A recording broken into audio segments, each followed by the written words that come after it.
Ottapalam railway station പരിസരത്തു നിന്നും MDMAയുമായി 2 യുവാക്കൾ അറസ്റ്റിൽ.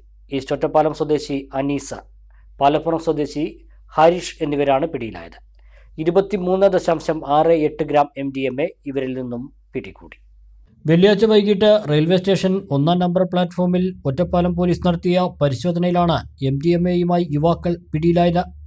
ഈസ്റ്റ് ഒറ്റപ്പാലം മഞ്ഞക്കൽ വീട്ടിൽ 27-കാരനായ അനീസ, പാലപ്പുറം കള്ളിയത്ത് വീട്ടിൽ ഹാരിഷ് എന്നിവരെയാണ് പോലീസ് അറസ്റ്റ് ചെയ്തത്. പോലീസിന്റെ പരിശോധനയിൽ ഇവരുടെ ഡ്രസ്സിൽ ഒളിപ്പിച്ചതിനിടയിലാണ് MDMA കണ്ടെത്തിയത്. മലപ്പുറം സ്വദേശിയായ ഷിഹാബ് എന്ന ആളിൽ നിന്നാണ് ഇവർ മയക്കുമരുന്ന് വാങ്ങിയതെന്ന് പോലീസ് അന്വേഷണത്തിൽ കണ്ടെത്തി. ഇത് സംബന്ധിച്ച അന്വേഷണം നടത്തിവരികയാണെന്നും പോലീസ് അറിയിച്ചു.